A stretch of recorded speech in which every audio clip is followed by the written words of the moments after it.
Assalamualaikum warahmatullahi wabarakatuh. Sahabat dimanapun berada, Alhamdulillah dan terima kasih kepada yang sudah like dan subscribe. Semoga selalu dalam lindungan Allah dan dipanjangkan keberkahan umurnya. Hari ini kita akan menyimak kisah yang menakjubkan dan menginspirasi dari Hilang di tempat paling suci. Tak ada yang percaya seseorang bisa lenyap di hadapan jutaan manusia. Seorang wanita asal Indonesia berangkat ke Tanah Suci dengan niat yang sederhana namun sakral, yaitu menunaikan ibadah umrah. Ia meninggalkan tanah air dengan doa keluarga yang mengiringi setiap langkahnya, membawa keyakinan bahwa perjalanan ini akan menjadi momen paling berharga dalam hidupnya. Bagi dirinya, Tanah Suci adalah tempat paling aman, paling dijaga, dan paling dekat dengan rahmat Allah. Tak sedikit pun terlintas di benaknya bahwa perjalanan ini justru akan menjadi awal dari sebuah misteri panjang yang menggetarkan banyak hati. Setibanya di Masjidil Haram, suasana yang ia hadapi jauh lebih besar dari bayangannya. Lautan manusia berpakaian putih bergerak mengelilingi Ka'bah tanpa henti. Suara doa bercampur dengan isak tangis dan lantunan zikir dari berbagai penjuru dunia. Ia berjalan bersama rombongan, mengikuti arahan pembimbing, mencoba tetap fokus di tengah desakan dan arus jamaah yang terus bergerak. Di tempat suci ini, setiap langkah terasa kecil, namun penuh makna. Namun di tengah kepadatan itu, sebuah momen singkat mengubah segalanya. Entah karena terdesak, terpisah, atau sekadar berhenti sesaat, jarak antara dirinya dan rombongan semakin melebar. Awalnya hanya beberapa langkah, lalu menjadi puluhan meter. Ketika ia menoleh, wajah-wajah yang dikenal sudah tak terlihat lagi. Yang ada hanyalah orang-orang asing yang terus bergerak, seolah tak menyadari ada satu jiwa yang mulai kehilangan arah. Ia mencoba mencari jalan kembali, melawan arus manusia yang bergerak berlawanan arah.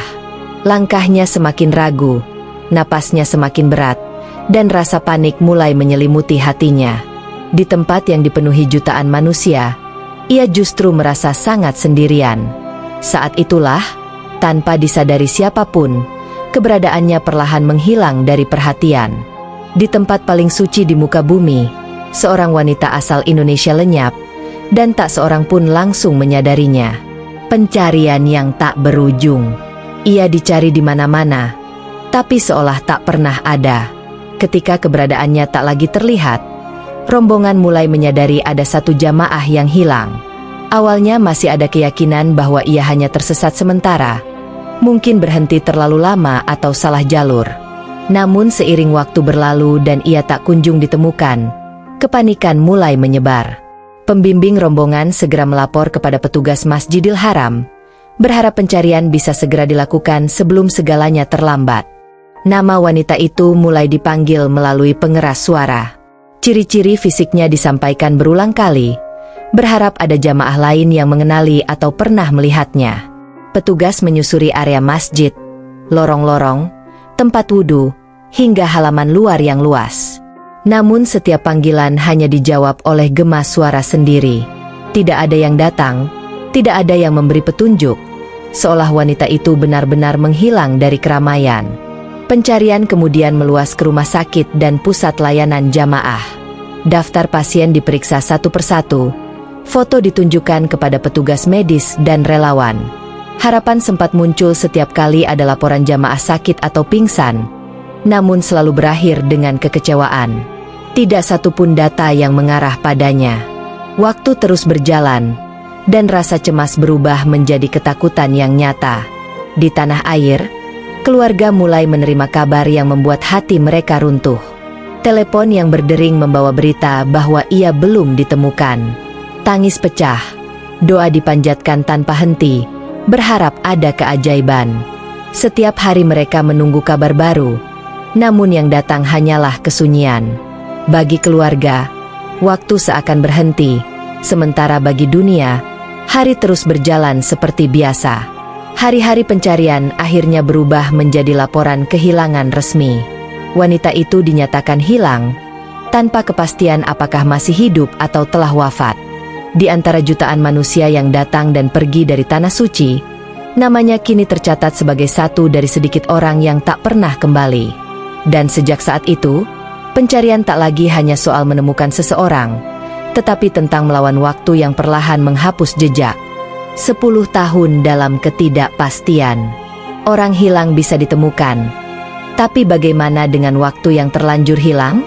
Hari-hari setelah laporan kehilangan itu terasa berjalan lambat bagi keluarga di Indonesia. Setiap pagi dibuka dengan harapan, dan setiap malam ditutup dengan kekecewaan. Tidak ada kabar lanjutan, tidak ada petunjuk baru, hanya doa yang terus diulang dengan air mata yang semakin terbiasa jatuh. Mereka percaya, jika Allah masih memberi hidup, maka Allah pula yang akan menjaga. Namun keyakinan itu terus diuji oleh waktu yang tak kenal iba. Bulan berganti tahun, dan tahun berganti tanpa satupun kepastian. Setiap kabar tentang jamaah hilang selalu memantik harapan baru, namun berakhir dengan rasa hampa. Telepon yang berdering membuat jantung berdebar, tetapi suara di seberang tak pernah membawa jawaban yang dinanti. Di tengah ketidakpastian itu, keluarga belajar hidup berdampingan dengan kehilangan yang tak pernah jelas bentuknya. 10 tahun bukan waktu yang singkat. Anak-anak bertumbuh, orang tua menua, dan kehidupan terus bergerak maju. Namun bagi keluarga ini, satu bagian hidup seakan tertinggal di masa lalu. Foto wanita itu masih tersimpan rapi, dipandangi berulang kali, seolah berharap wajah di dalam bingkai bisa menjawab kemana ia pergi. Di mata keluarga, ia belum mati, tapi juga belum benar-benar hidup. Sementara itu, di negeri yang jauh dari rumahnya, wanita itu menjalani hari-hari yang tak pernah tercatat. Tanpa identitas yang jelas, tanpa bahasa yang utuh, dan tanpa orang yang mengenalnya. Ia menjadi bagian dari keramaian yang tak peduli, bertahan hidup dengan cara yang hanya ia dan Allah yang tahu. Dunia terus berputar, tapi hidupnya seperti berhenti di satu titik gelap yang tak bernama. 10 tahun berlalu dengan doa yang tak pernah benar-benar putus. Di setiap sujud, selalu ada satu nama yang disebut. Dan tanpa disadari siapapun, doa-doa itu terus menumpuk, menunggu satu waktu yang tepat untuk dijawab. Karena bagi Allah, tak ada doa yang hilang. Yang ada hanyalah doa yang belum waktunya dikabulkan. Ditemukan. Namun tak lagi sama. Ia tidak meninggal, tapi hidupnya sudah hancur lebih dulu. Suatu hari, di sebuah sudut yang jarang diperhatikan orang, seorang wanita ditemukan dalam kondisi yang membuat siapapun terdiam. Tubuhnya kurus, pakaiannya lusuh, dan langkahnya tak lagi tegap. Ia hidup, bernapas, namun sorot matanya kosong, seolah telah melewati terlalu banyak hari tanpa harapan. Tak ada yang tahu sejak kapan ia berada di sana, dan tak ada pula yang tahu berapa lama ia bertahan dengan kondisi seperti itu. Petugas setempat mencoba berkomunikasi, namun wanita itu kesulitan merespons. Bahasanya terputus-putus, ingatannya tak lagi runtut, dan banyak pertanyaan hanya dijawab dengan tatapan bingung. Ia seperti seseorang yang terjebak di antara masa lalu dan masa kini, hidup tanpa benar-benar mengerti siapa dirinya. Saat itulah muncul dugaan bahwa wanita ini bukan orang biasa, melainkan seseorang yang telah lama hilang. Pemeriksaan lebih lanjut dilakukan. Ciri-ciri fisiknya dicocokkan, logat bicaranya diperhatikan, dan potongan-potongan ingatan yang masih tersisa perlahan disusun. Setiap detail kecil menjadi penting, karena dari sanalah harapan mulai tumbuh. Nama Indonesia mulai disebut, dan untuk pertama kalinya setelah bertahun-tahun, arah cerita ini perlahan menjadi jelas. Kabar penemuan itu akhirnya sampai ke Indonesia. Awalnya sulit dipercaya. 10 tahun bukan waktu yang singkat, dan harapan sudah terlalu sering patah. Namun ketika bukti demi bukti menguat, air mata yang selama ini tertahan akhirnya jatuh tanpa bisa dibendung. Wanita yang selama ini hanya hidup dalam doa, ternyata benar-benar masih bernapas di dunia nyata. Namun kebahagiaan itu tidak datang tanpa luka. Wanita yang ditemukan ini bukan lagi sosok yang dulu berangkat dengan senyum dan keyakinan. 10 tahun hidup tanpa perlindungan telah mengubah segalanya. Ia selamat, tetapi hidupnya meninggalkan bekas yang dalam. Dan di titik inilah, semua orang sadar, menemukan seseorang tidak selalu berarti mengembalikan segalanya seperti semula. Identitas yang terbuka setelah 1 dekade. 10 tahun menghilang, dan akhirnya dunia tahu siapa dirinya. Proses identifikasi berjalan perlahan namun pasti. Setiap detail kecil menjadi petunjuk penting, mulai dari logat bicara, kebiasaan ibadah, hingga potongan ingatan yang masih tersisa. Ketika nama Indonesia disebut, wanita itu menunjukkan reaksi yang tak biasa, seolah ada sesuatu yang bergetar di dalam dirinya. Dari situlah keyakinan mulai menguat bahwa ia bukan sekadar orang terlantar, melainkan seseorang yang pernah memiliki rumah, keluarga, dan kehidupan yang utuh. Data lama akhirnya ditarik kembali.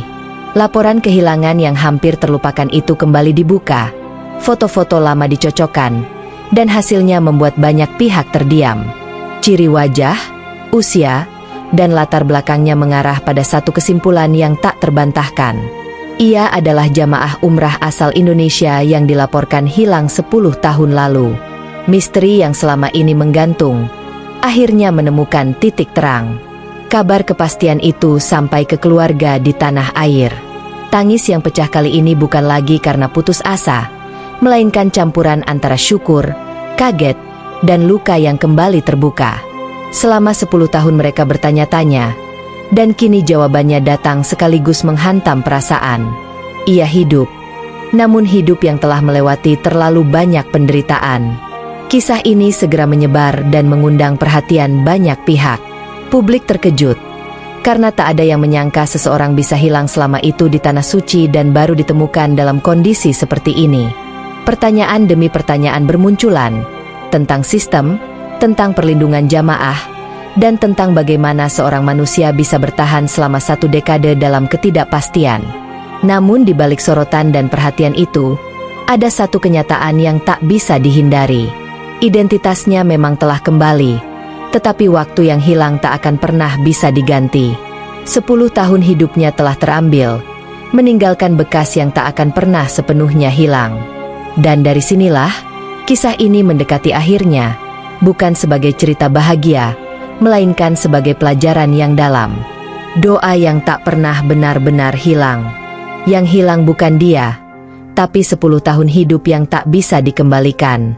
Kepulangan wanita itu bukanlah akhir yang sepenuhnya bahagia. Ia kembali dengan tubuh yang selamat, namun jiwanya membawa luka panjang yang tak mudah dijelaskan dengan kata-kata. Banyak hal tak lagi ia ingat dengan utuh, dan banyak pula yang tak bisa lagi ia jalani seperti dulu. Rumah yang dulu ia tinggalkan kini terasa asing, dan kehidupan yang pernah ia miliki seakan milik orang lain. Bagi keluarga, rasa syukur bercampur dengan penyesalan yang tak terucap. Mereka bersyukur karena Allah masih menjaga nyawanya, namun hati mereka juga hancur menyadari betapa panjang penderitaan yang harus ia lewati sendirian. Setiap tatapan matanya menjadi pengingat bahwa ada harga mahal yang telah dibayar oleh waktu.